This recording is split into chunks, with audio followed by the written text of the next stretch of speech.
Bridge પર ભારે વાહનો પર પ્રતિબંધ મૂકવામાં આવ્યો છે।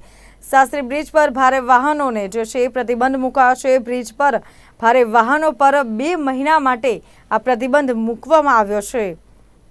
વિશાલા સર્કલથી પીરાણા તરફ જવાના રોડ પરનો આ જે બ્રિજ છે તે બ્રિજ પર પ્રતિબંધ મૂકવામાં આવ્યો છે। બ્રિજના એક્સટેન્શન જોઈન્ટની કામગીરી બદલ જે છે આ પ્રતિબંધ મૂકવામાં આવ્યો છે।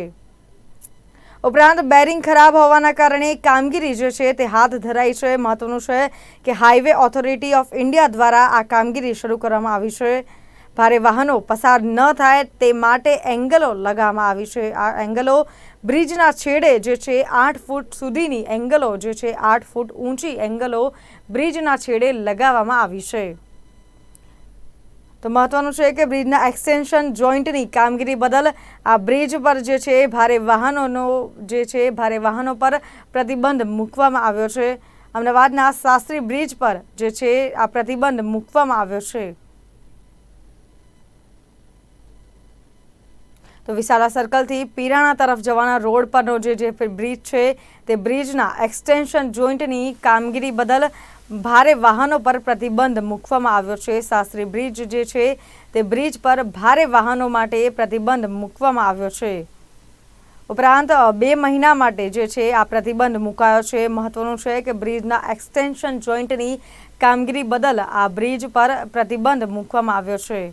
ઉપરાંત બેરિંગ ખરાબ હોવાના કારણે આ કામગીરી હાથ ધરાઈ છે ને હાઈવે ઓથોરિટી ઓફ ઇન્ડિયા દ્વારા આ કામગીરી અમદાવાદમાં વિશાલાથી પીરાણા તરફ જવા રોડ પર આવેલ શાસ્ત્રી બ્રિજનું સમારકામ હાલ હાથ ધરવામાં આવ્યું છે, જેને લઈને 2 મહિના માટે શાસ્ત્રી બ્રિજ ભારે વાહનો માટે બંધ કરવામાં આવે છે।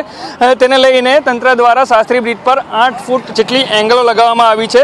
National highway authority of India દ્વારા આ બ્રિજનું સમારકામ હાથ ધરવામાં આવવાનું છે, જેને પગલે 2 મહિના માટે બ્રિજ સંપૂર્ણ બંધ કરવામાં આવવાનો છે અને ભારે વાહનો પર પ્રતિબંધ મૂકવામાં આવેલો છે। ત્યારે નાના વાહનો આપ જોઈ શકો છો કે પસાર થઈ રહ્યા છે। નાના વાહનો માટે બ્રિજ ખુલ્લો રાખવામાં આવેલો છે। ત્યારે બ્રિજની વાત કરવામાં આવે તો ઈસવીસન 1970માં આ પીરાણા બ્રિજ એટલે કે શાસ્ત્રી બ્રિજ બનાવવામાં આવ્યો હતો। ત્યારબાદ 2015માં કેન્દ્ર સરકારને રોડ અને માર્ગ મકાન વિભાગ દ્વારા આ બ્રિજના રિપેરિંગ માટેની અરજી મોકલવામાં આવી હતી, પરંતુ આ અરજી અંગે કોઈ નક્કર નિર્ણય ન આવતા 2 અધિકારીઓ દ્વારા રૂબરૂ દિલ્હી જઈને આ બ્રિજની રિપેરિંગની મંજૂરી માંગવામાં આવી હતી, જેને પગલે છેલ્લા 1.5 વર્ષમાં આ બ્રિજના રિપેરિંગ માટે 2 વાર ટેન્ડર ઇસ્યુ કરવામાં આવ્યા હતા। આ ટેન્ડરની વાત કરવામાં આવે તો પ્રથમ ટેન્ડરમાં એક પણ કોન્ટ્રાક્ટરે રસ ન દાખવતા ટેન્ડર રદ કરવામાં આવ્યું હતું। ત્યારબાદ માર્ગ અને મકાન વિભાગે બીજું ટેન્ડર બહાર પાડવામાં આવ્યું હતું, જે આગામી 13 જૂનના રોજ ખુલવાનું છે। ત્યારે 13 જૂનના રોજ આ ટેન્ડર ખુલ્યા બાદ 2 મહિના માટે આ બ્રિજનું સમારકામ હાથ ધરવામાં આવશે। ખાસ કરીને વાત કરવામાં આવે તો એલિસ બ્રિજના ધારાસભ્ય અમિતભાઈ શાહ દ્વારા પણ આ બ્રિજને લઈને સમારકામને લઈને નેશનલ હાઈવે ઓથોરિટી ઓફ ઇન્ડિયાના ચીફ HC મોદીને પણ પત્ર લખવામાં આવ્યો હતો અને બ્રિજના સમારકામ માટેની મંજૂરી માંગવામાં આવી હતી। ત્યારબાદ આપ જોઈ શકો છો કે અહીંયા આગળ બ્રિજ પર નાના વાહનોને પસાર થવા માટેની મંજૂરી આપવામાં આવી છે। મોટા વાહનોને આ બ્રિજથી અહીંયા જે સ્થાનિક પોલીસ છે તેના દ્વારા ડાયવર્ટ કરવામાં આવી રહ્યા છે। ત્યારે આ બ્રિજ પર અલગ અલગ મોટા વાહનોને ડાયવર્ટ કરવામાં આવે છે। ખાસ કરીને વાત કરવામાં આવે તો મોરબી પુલ દુર્ઘટના બાદ તંત્ર સફાળે જાગ્યું હોય તે રીતે શહેર તેમજ રાજ્યના 82થી વધારે બ્રિજોનું ઇન્સ્પેક્શન હાથ ધરવામાં આવ્યું છે। ત્યારે અત્યાર સુધીમાં 16 જેટલા બ્રિજોનું ઇન્સ્પેક્શન સંપૂર્ણપણે કરવામાં આવ્યું છે। એ ઇન્સ્પેક્શનની વાત કરવામાં આવે તો 16 જેટલા બ્રિજોનું ઇન્સ્પેક્શન કરવામાં આવ્યું છે, જેમાં આ શાસ્ત્રી બ્રિજના સમારકામની પણ વાત છે। શાસ્ત્રી બ્રિજની વાત કરવામાં આવે તો શાસ્ત્રી બ્રિજમાં બ્રિજની અંદર કેટલીક તિરાડો પણ જોવા મળી છે, જેને લઈને HC મોદીને પત્ર પણ લખવામાં આવ્યો હતો। કેમેરામેન બટ્ટી ડાગર સાથે મિલન પંડ્યા, અમદાવાદ।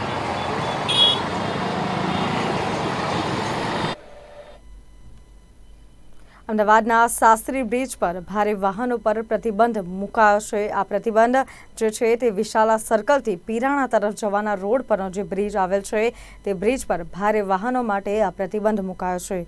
મહત્વનું છે કે બ્રિજના એક્સટેન્શન જોઈન્ટની કામગીરી હાથ ધરવામાં આવેલ છે, તે કામગીરી બદલ ભારે વાહનો પર પ્રતિબંધ મુકાયો છે। ઉપરાંત બેરિંગ ખરાબ હોવાના કારણે આ કામગીરી હાથ ધરાઈ છે અને હાઈવે ઓથોરિટી ઓફ ઇન્ડિયા દ્વારા આ કામગીરી શરૂ કરવામાં આવી છે। તો ભારે વાહનો પસાર ન થાય તે માટે જે છે એંગલો લગાવવામાં આવી છે। આ એંગલો 8 ફૂટ ઊંચી એંગલો જે છે તે જોવા મળી રહી છે, તે બ્રિજના છેડે લગાવવામાં આવી છે। તો અમદાવાદના શાસ્ત્રી બ્રિજ પર ભારે વાહનો પર જે છે તે પ્રતિબંધ મૂકવામાં આવ્યો છે। આ બ્રિજ પર ભારે વાહનો પર 2 મહિના માટે પ્રતિબંધ મુકાયો છે। મહત્વનું છે કે વિશાલા સર્કલથી પીરાણા તરફ જવાના રોડ પર આ બ્રિજ આવેલ છે. આ બ્રિજ જે છે તેની પર બ્રિજના એક્સટેન્શન જોઈન્ટની કામગીરી બદલ જે છે ભારે વાહનો પર પ્રતિબંધ મુકાયો છે. તો બેરિંગ ખરાબ હોવાના કારણે આ કામગીરી જે છે હાથ ધરાઈ છે, જેમાં હાઈવે ઓથોરિટી ઓફ ઇન્ડિયા દ્વારા આ કામગીરી શરૂ કરવામાં આવી છે. તો ભારે વાહનો પસાર ન થાય તે માટે એંગલો પણ લગાવવામાં આવી છે. એંગલો જે છે તે બ્રિજના છેડે 8 ફૂટ ઊંચી એંગલો લગાવાઈ છે.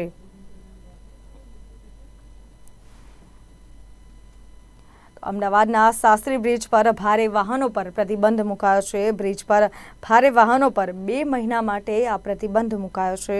વિશાલા સર્કલથી પીરાણા તરફ જવાના રોડ પરનો આ બ્રિજ આવેલ છે.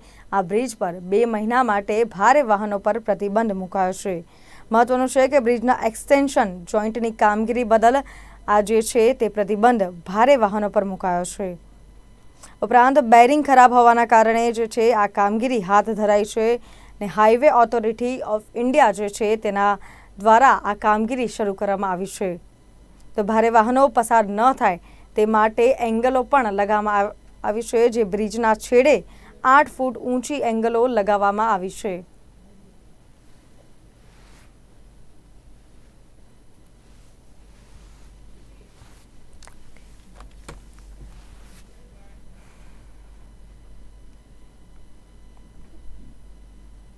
અન્ય સમાચાર જોઈએ તો પરિવારની આર્થિક પરિસ્થિતિ અને અમુક સંજોગોમાં બાળકોને શિક્ષણ અધવચ્ચે જ મૂકવું